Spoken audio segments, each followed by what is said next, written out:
Hello, this is Paper Cuts Included coming to you live, yet again, not from the Ninja Turtle sleeping blanket, but we're keeping it legit.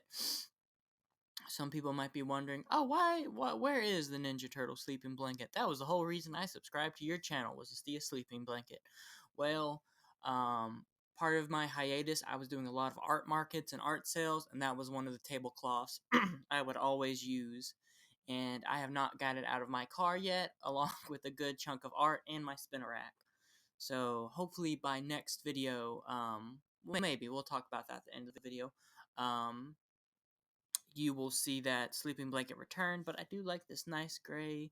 It does look a little more professional maybe, so maybe we'll keep it, maybe we won't. But I already had the saying for the sleeping blanket. I don't know what I'd say about this setup. Who knows? But I guess kind of our first official video back after the update. We're doing an Under the Microscope of Swampthing number 21. And I've actually been doing a reread of the series, so it's fresh on my mind, and I have fallen in love with it all over again.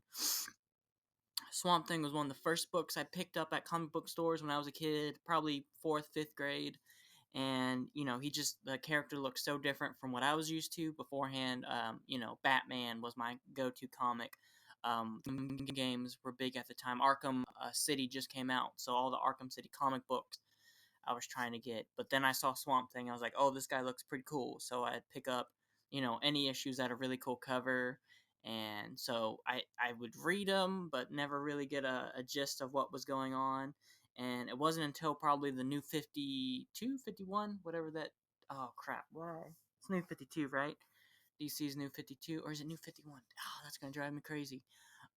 Seeing those Swamp Thing covers really got me to invest in Swamp Thing. And unfortunately, I only bought probably the first 5 issues of that series before I took a hiatus from going to comic book stores, because that's when I kind of was getting my own money.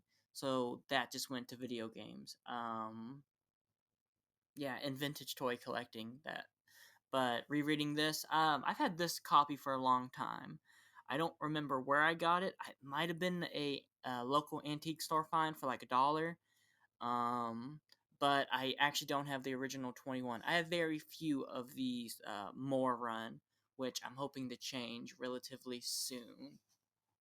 So we're going to get right into this. If you're new to the channel, this is a comic book YouTube channel ran by me and my co-host, who we love comic books. We want to be comic book artists, so we're going to talk about comics until we get you to turn off these videos.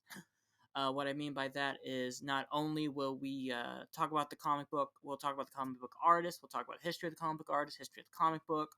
We will dissect the panel by panel, talking about the artist, or the art form in it, what works, what might not work, tips to being an artist, tips to being a comic book artist, and just an art channel.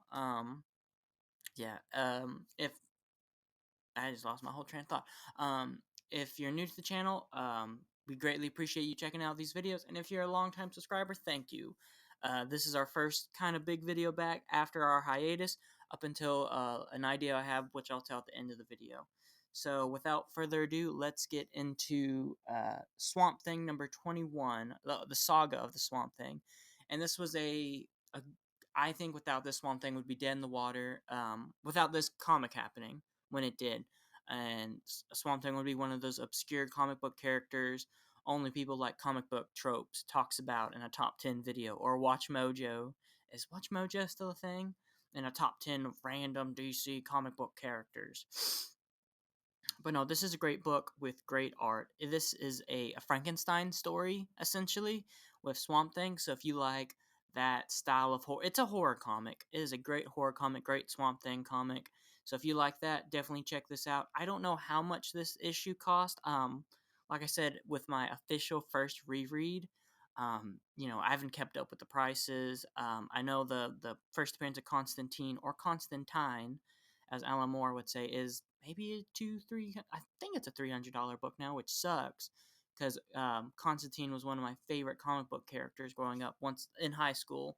So I always tried to track that book down, but can't really justify paying a $300 book. But no, this book was written by Alan Moore. This saga, which I don't really know how long the run lasts. There's some drama near the end, and I'm trying to not delve too deep into it because I want to, as I'm reading the books, look at that drama and kind of see if the drama affects the art or vice versa. So if I don't have the full story with me right now, don't crucify me for it. But Alan Moore, this was written by Alan Moore. You know, as you can see, this I'm sure this was a once Watchmen was in theaters. They just pumped these books out like crazy. Alan Moore, famous comic book writer, um, countless books such as Watchmen, probably his most famous work, V for Vendetta, this amazing Swamp Thing run. What else did he do? Um, a lot of stuff. Oh, The Killing Joke, just so many countless books. You know, he's probably, I'm sure if there was a sales chart of um, DC Comics, I'm sure Allen's at least in 30-40% of their entire, at least hardcover sales and trade paperback sales. If it's that, I'm sure it's even higher. I'm sure it's Alan Moore and Frank Miller. Alan Moore's big sales probably being from Watchmen, and Frank Miller's being from Dark Knight Returns, which, you know, or maybe Dark Knight Strikes Back. Who knows? But no, enough about the writer. Let's talk about the artist. Stephen Bissett and John Toddleben, an amazing team. These two, Steve Bissett, first of all, was an artist who, in my art career, you know, I kind of got my start with McFarlane, Jim Lee, Rob Liefeld, you know, because growing up in, I was a 2000s kid, so the image tale was still really fresh of all these millionaire comic book artists, and so of course you have to draw like them, and I didn't, but I would try. But you know, of course, yeah, you get, they're good, they're great. You know, I read Spawn for a long time, and you know, I tried to replicate it, but it just never really stuck to me. However, I'm rambling. However, Bissett was like that next tier of artist. Once I got to like senior of a high school and freshman in college, I was like, oh, this is what art can look like. And I'll show off some of his books real quick. I don't own that many, I realized it. But what I do is probably my favorite, and probably a lot of people's favorite. Uh, Bassett's Tyrant. I don't own the whole series. I'm missing issue 3. So if anyone wants to part ways with an issue 3, you can hit me up on my Instagram, which will be in the link in the description.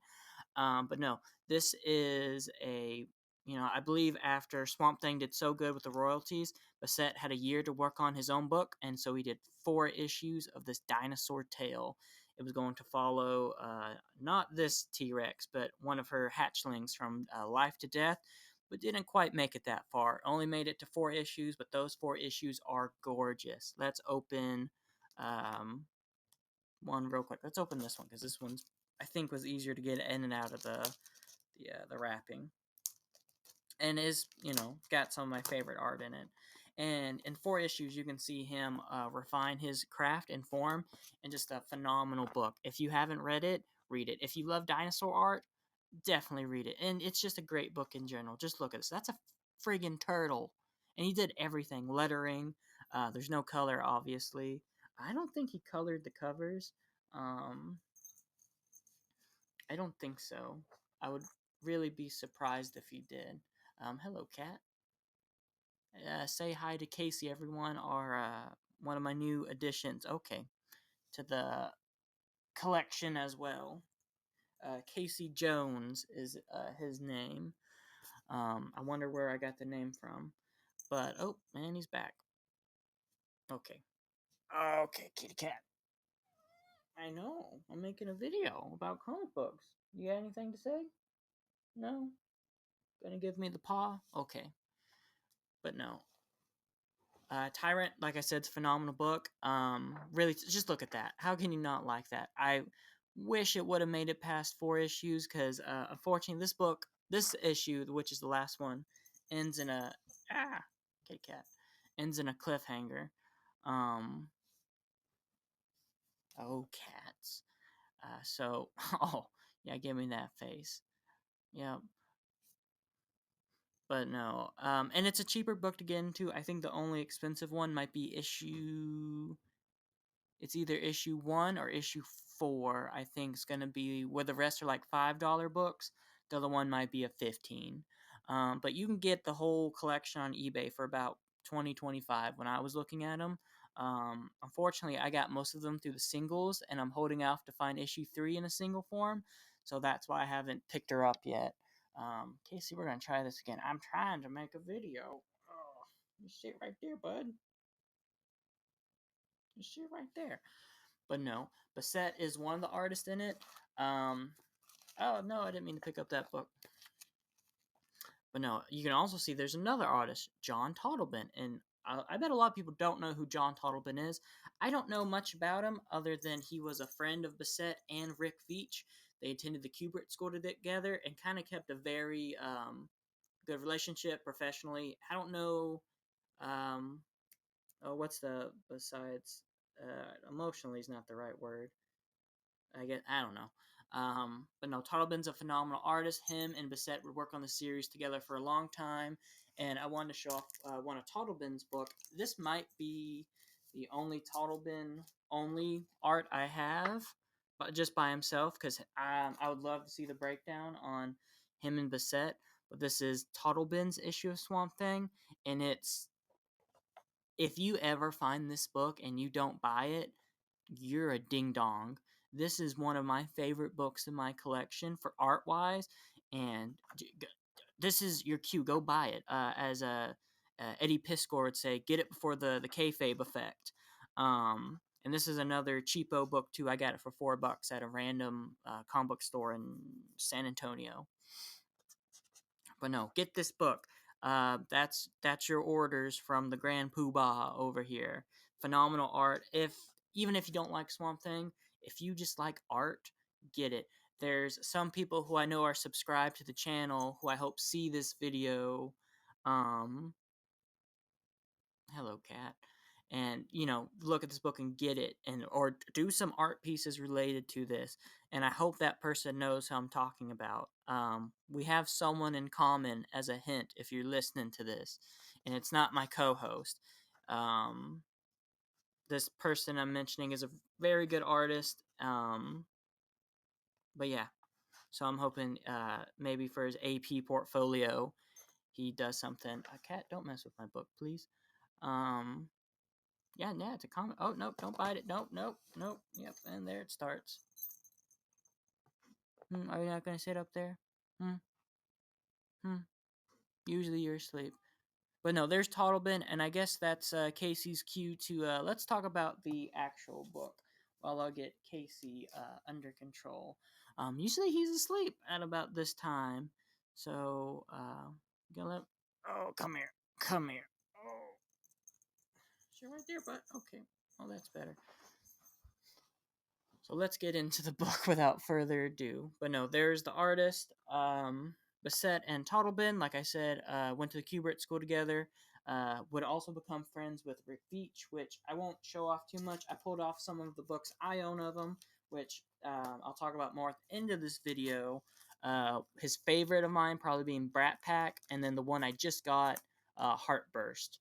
And one of these will be very important for maybe next week's video. Who knows? I'll talk about it at the end of the video. Oh no, I hit the monitor thing. How'd that do? That's okay. See, I don't do a video for like 5 months. I don't even remember how to make a video. Sorry for the technical difficulties. That's good.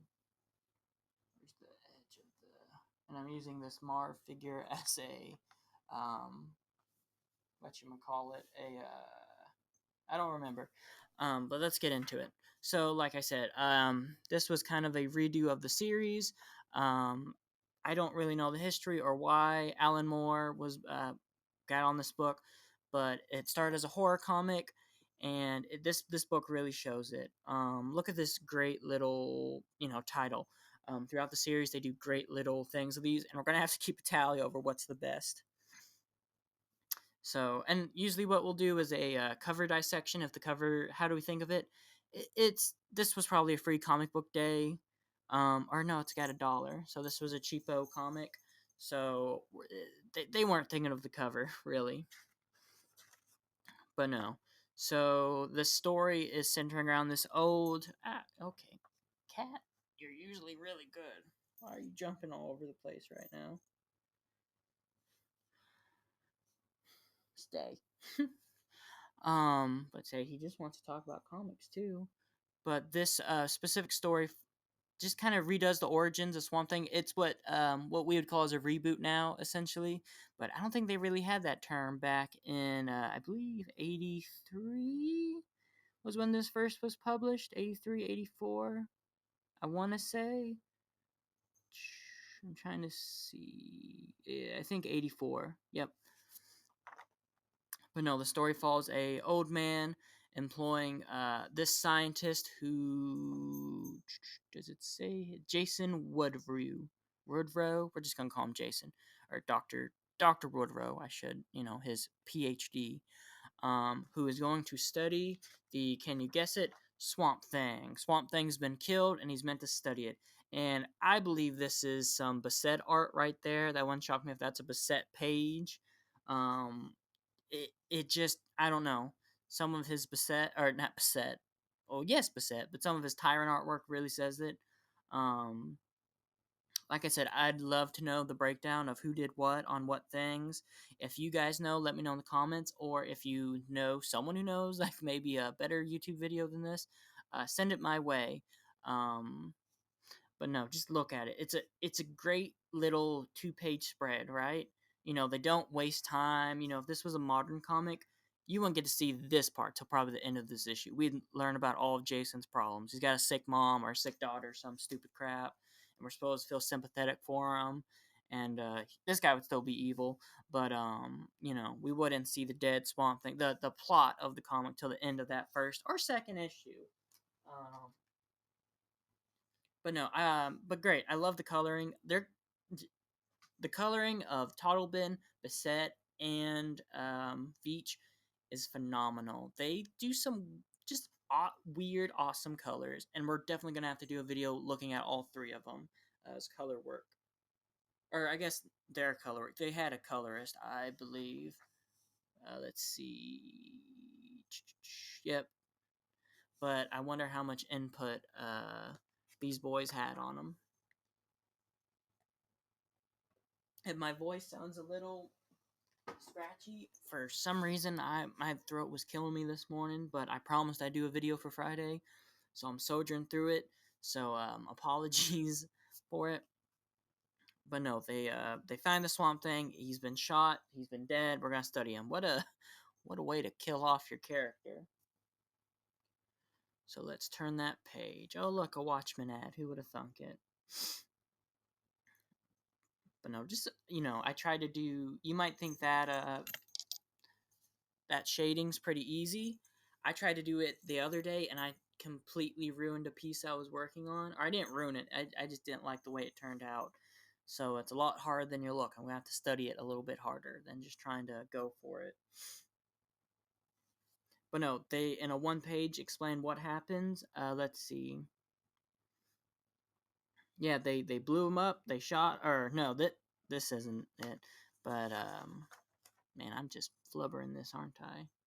But no, they shot him. They put him in. They wanted to experiment on him, but they also needed to test his wife. So they pull his wife out of the ground, test her. Turns out it didn't affect her. This experiment that turned Alec Holland into the Swamp Thing. There's no trace of it in his wife. So why is that? And we're gonna find that out in this issue. It's a really well done paced issue, I think. And we'll talk about that the further we go. And why is Jason Woodrow, in charge of this? Well, because he's a plant man too, for some reason. I don't know anything about this character. I don't know what he started in. I don't know if this is his first appearance. I don't know anything. I doubt it, since I don't know. I feel like that's pretty out of left field. But Alan Moore is sometimes pretty out of left field. So who knows? But no, just some great artwork. That melting effect, just with the cut. Just good. It looks great without that background too. I think if it had a background, it'd really muddle it. And I think a lot of artists struggle with it. I feel like in school we're taught to, oh, anything of art you do has to have a background. Don't put it in the void.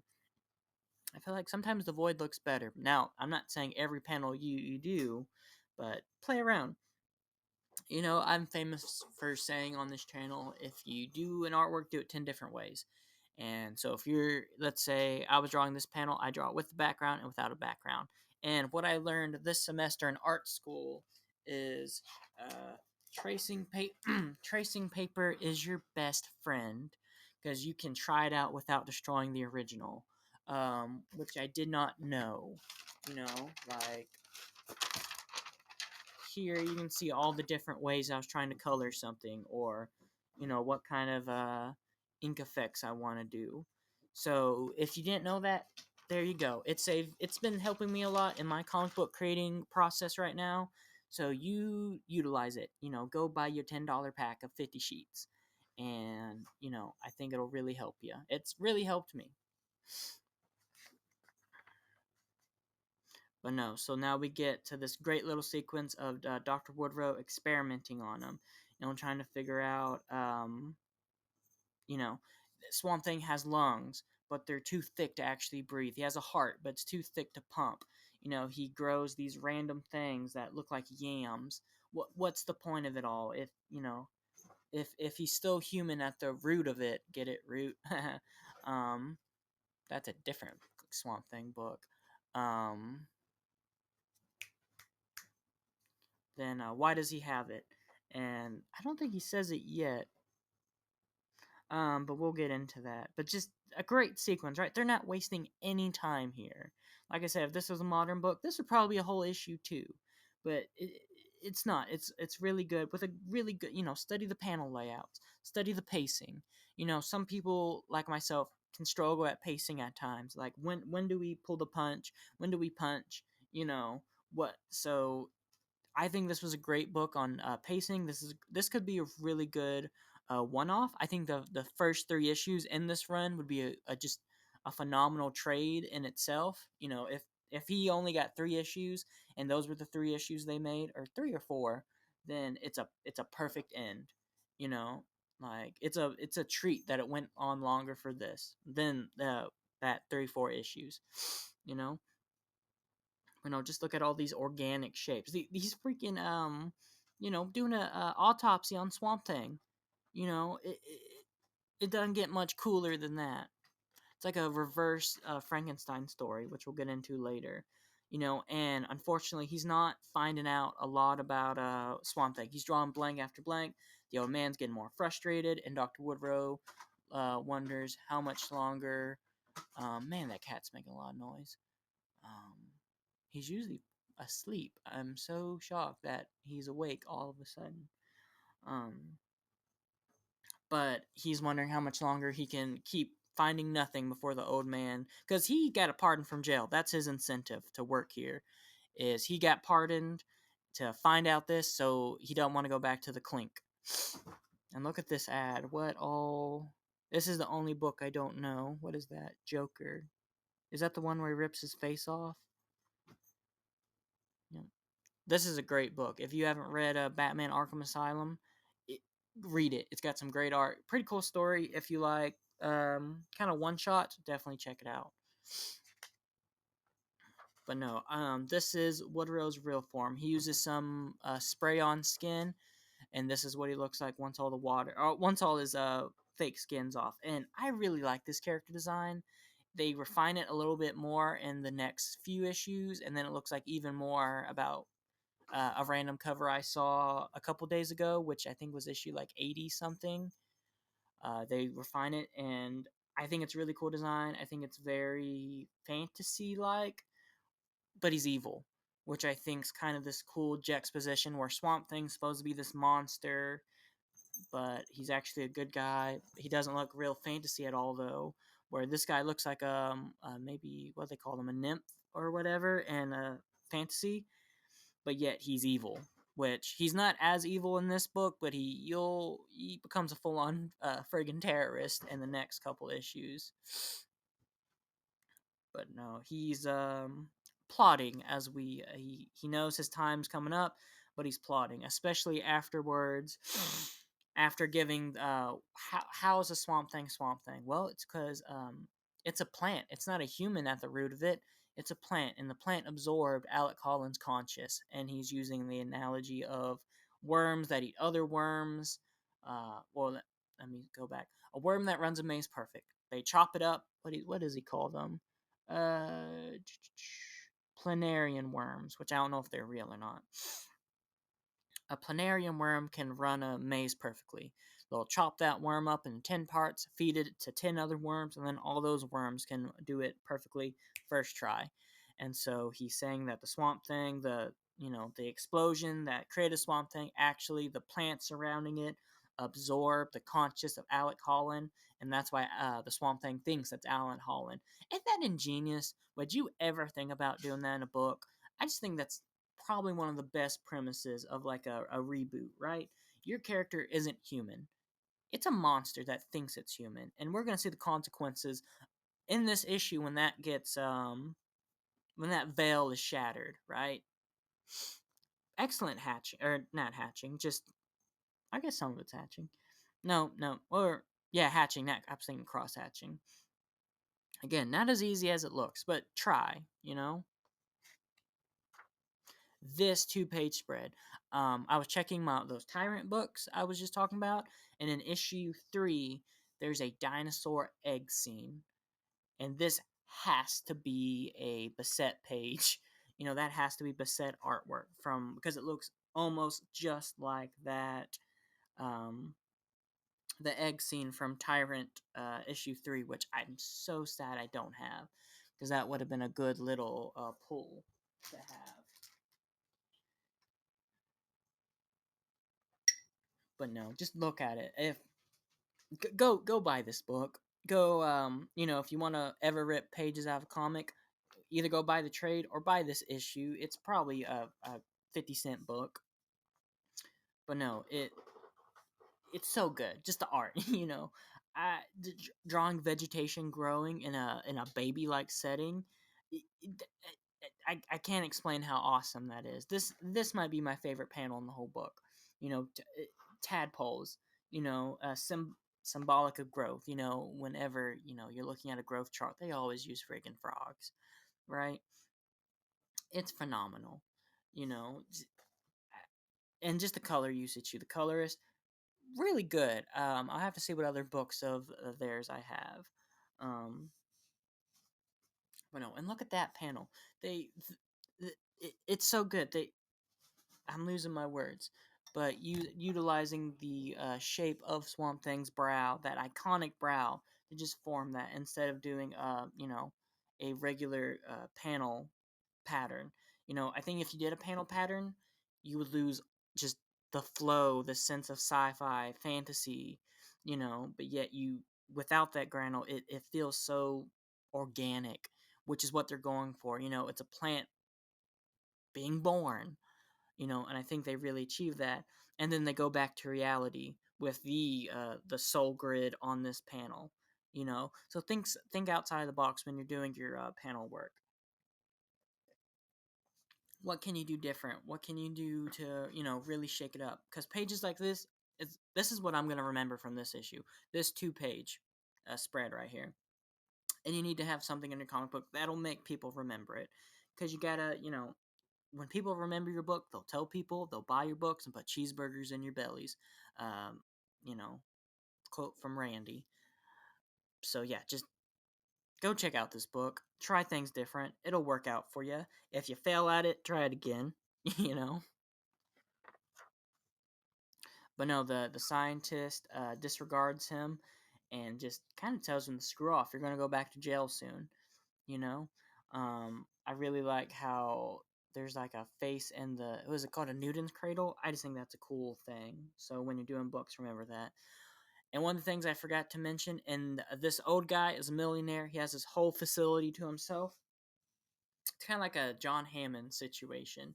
He controls all of it, security, scientist, all of that from a computer. And Woodrow's about to show him the error of his ways by raising the heat in the cryo chamber as we're seeing the growth happen again.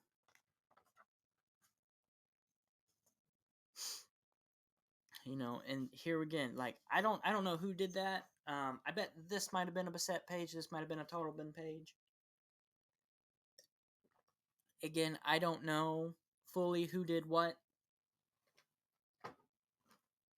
but it's great. Just that that vine, that perspective coming at you, really get a sense of rebirth, growth. Swamp Thing's coming back. He's not gonna be dead for an issue. The next two issues we get that, and hopefully we'll get to look at those books. Hello, cat. Bye, cat. One day, you know. But no, Jason just narrates this segment where what is the old man gonna do? He's gonna go down, check on the Swamp Thing because he has to. He has to gloat on it, and it's not there. So what happens? Well, Swamp Thing's back at his office, and he read them files. And what do those files mean? It tells you, well, you're not a human. Alec Holland's been dead for years. And that's when Frankenstein goes crazy. Shout out to my favorite comic of all time, Preacher, and Planetary, and We Three, some great books. But no, Swamp Thing goes crazy. This is, I kind of wish this is the direction. I've only read probably the first 10 issues of this run. I wish it took more of this horror setting where Swamp Thing goes crazy.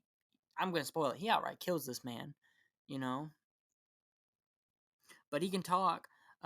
He the old man's like, have you read the file? And also, yes, I have read the file, with just a blank expression of that has to be rage mixed with horror, which imagine being told you're just a plant. When you die, there's nothing. That there's no chance of getting your humanity back. No cure. There was never a chance. You know I always love a good artist who can do Swamp Thing. I feel like in modern comics, Swamp Thing is this just this green blob. He's a plant. He's green, and it's just some dude in a green suit, essentially. How artists do it. Whereas these guys, there's vines growing. You really almost see the skeleton in the hands. It's very, to me, iconic, eye catching, and this is how you make a plant character. I think Man Thing's really good at that, but Man Thing's a little too bulky for my taste. But this is perfect. The teeth are the skull.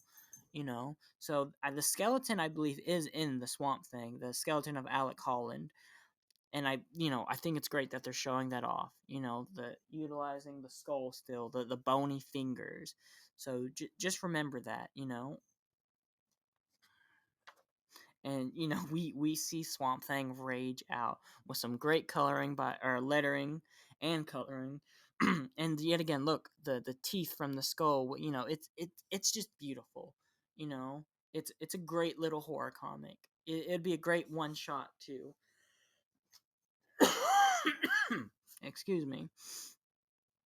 But no, as Woodrow's just still narrating, almost, so, he can taste his victory, knowing the old man's running, feeling the shattering of his joints, the cracking as the Swamp Thing's gonna get him. The old man's crying. He knows he's done.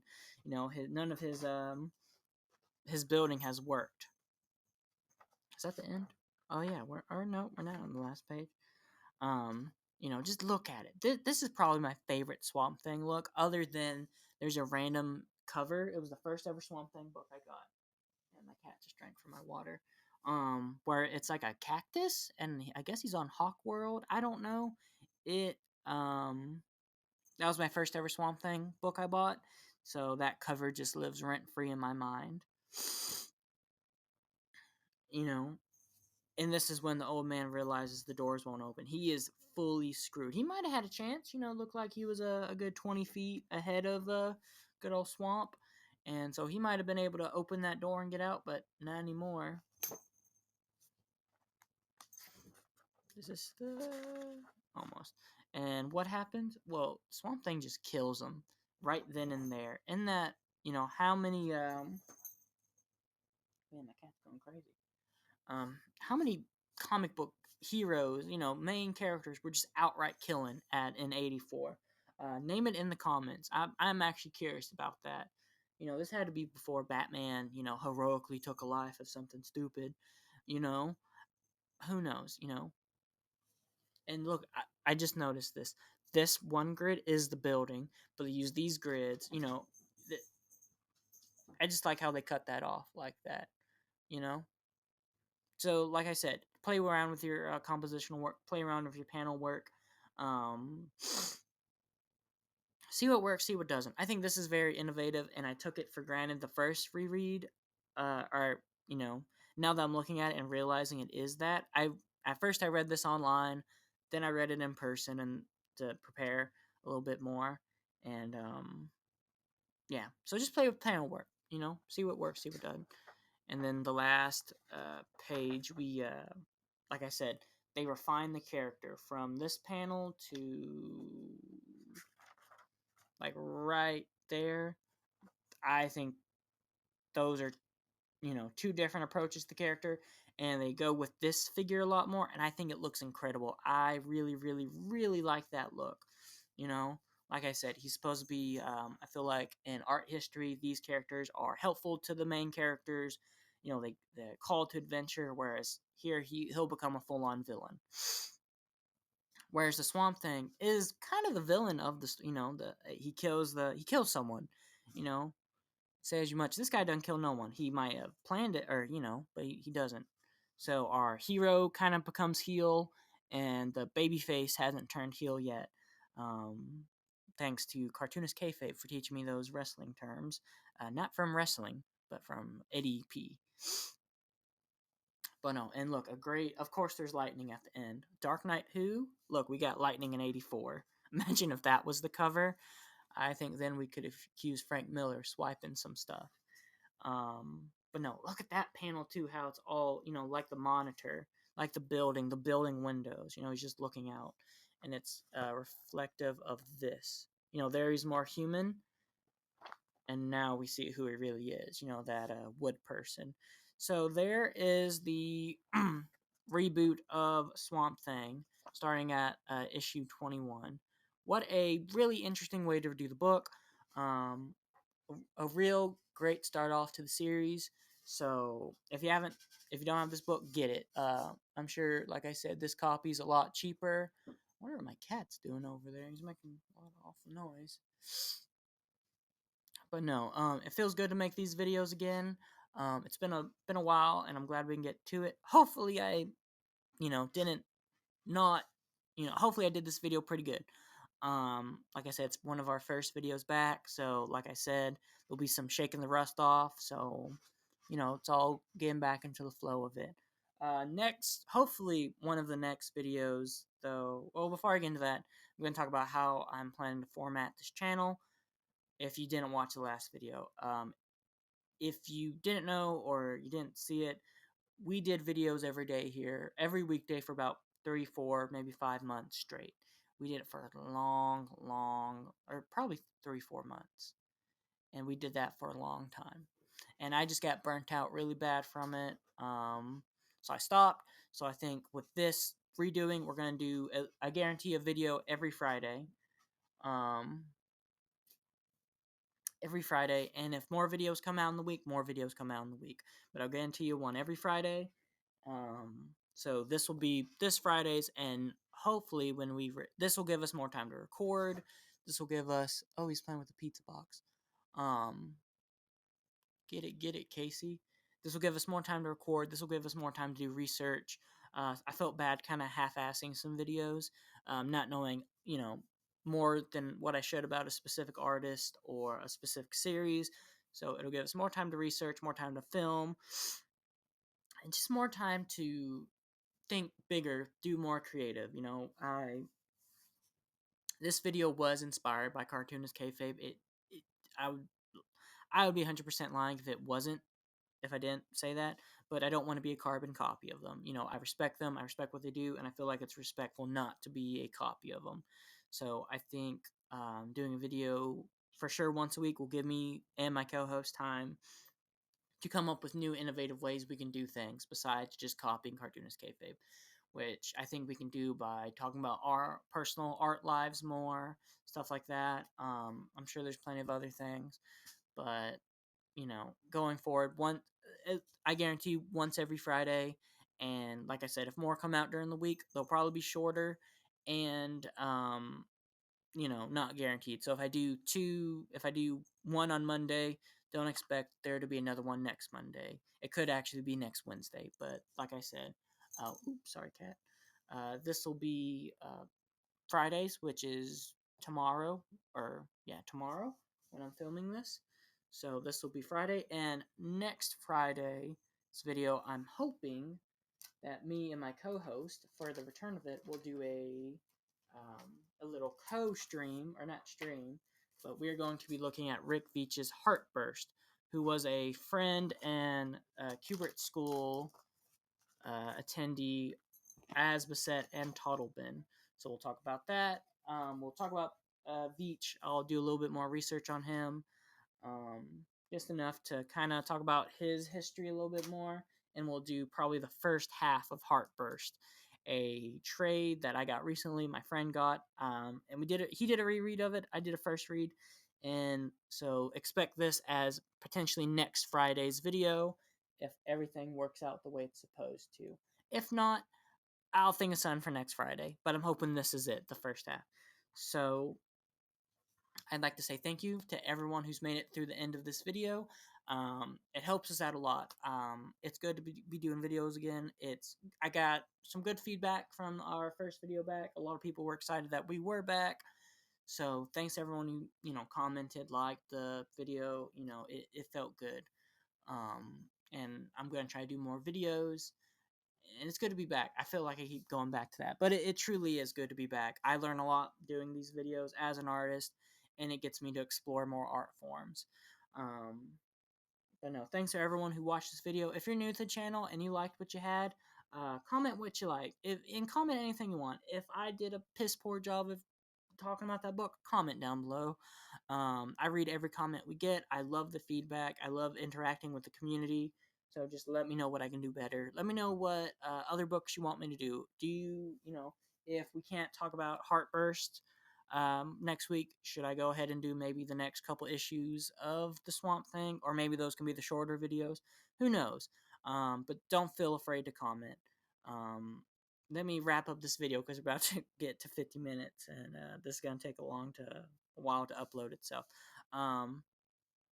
But no, thanks to everyone who's watched it. We can't do without you.